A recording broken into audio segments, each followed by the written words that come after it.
एक गांव में सोमेश्वर नाम का एक गरीब ब्राह्मण रहता था। सोमेश्वर माँ दुर्गा का निस्सीम भक्त था। एक बार उसने अपने गुरु की आज्ञा अनुसार माँ दुर्गा की तपस्या करने का निश्चय किया। वो एक घने जंगल में चला गया और एक बड़े से पेड़ के नीचे एक पैर पर खड़े होकर तपस्या करने लगा। बहुत दिन बीत गए। कड़ी धूप, बारिश, तेज हवा झेलते हुए वो निग्रह से उसी जगह डटा रहा। उसने अपनी एकाग्रता को भंग नहीं होने दिया। उसकी भक्ति और निग्रह देख माँ दुर्गा उस पर प्रसन्न हो गई। वत्स, आंखें खोलो, मैं तुम पर प्रसन्न हूँ। बोलो, तुम्हें क्या चाहिए? प्रणाम माते, आपके दर्शन से ही मैं धन्य हुआ। और क्या मांगूं? मैं तुम्हें एक वरदान दे रही हूँ। जो चाहिए वो मांग लो। माते, मुझे संजीवनी बूटी का वरदान दो। मुझे संजीवनी बूटी दे दो। तथास्तु। सोमेश्वर को संजीवनी बूटी देते हुए माँ दुर्गा ने कहा, वत्स, ये संजीवनी लो। जिस किसी मृत व्यक्ति पर तुम इसका प्रयोग करोगे वो फिर से जीवित हो जाएगा। किसी भी मृत शरीर पर तुम इसके पत्तों का रस छिड़कोगे तो वो फिर से जीवित होकर पहले की तरह शक्तिशाली हो जाएगा। ये संजीवनी ना कभी सूखेगी और ना ही कभी खत्म होगी।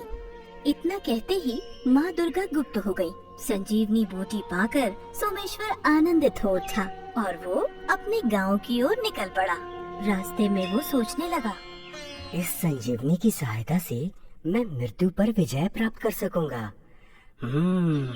अब इसके आगे गांव में किसी भी घर में दुख नहीं होगा। गांव के सभी लोग मेरी प्रशंसा करेंगे। पूरे गांव में मैं प्रसिद्ध हो जाऊंगा।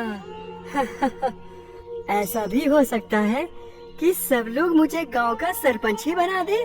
चलते चलते उसके मन में फिर एक अलग ही विचार आया। क्या कहीं माँ दुर्गा ने मेरे साथ कोई मजाक तो नहीं किया? यह कोई साधारण से पत्ते तो नहीं? यह सच में संजीवनी बूटी है कि नहीं? ये जानने के लिए मुझे कुछ न कुछ करना ही होगा।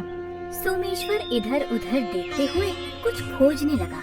इतने में उसे रास्ते पर एक मृत शेर दिखाई दिया। सोमेश्वर उस मृत शेर के पास गया और सोचने लगा, इस संजीवनी बूटी का प्रयोग मैं इस शेर के ऊपर करके देखता हूँ। फिर पता चलेगा कि यह असली है या नकली। सोमेश्वर ने उस संजीवनी बूटी के पत्तों को हाथ में मसलना शुरू किया। उसने बिना कुछ सोचे समझे उन पत्तों से निकला हुआ रस मृत शेर के शरीर के ऊपर छिड़क दिया। ये क्या? वो मृत शेर फिर से जीवित हो गया।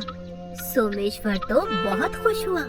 अरे वाह, ये तो सच में असली संजीवनी बूटी है। वो शेर बहुत बूढ़ा था और शिकार ना मिलने के कारण भूख से मर गया था। संजीवनी के कारण वो न केवल जीवित हुआ बल्कि पहले से ज्यादा शक्तिशाली भी हो गया। जीवित होते ही उस शेर ने जोर से दहाड़ मारी और सोमेश्वर बहुत डर गया। हे भगवान, ये मैंने क्या किया? शेर को जीवित कर दिया। अब मेरी खैर नहीं। सामने साक्षात भूखा शेर देखकर सोमेश्वर की सिट्टी पिट्टी गुल हो गई। वो डर के मारे इधर उधर भागने लगा, लेकिन शेर की ताकत के सामने वो टिक न सका। शेर ने उसको पकड़ा और उसे जान मारकर खा गया। सीख, इसलिए बच्चों, कोई भी काम करने से पहले उसके परिणामों के बारे में सोचना आवश्यक है।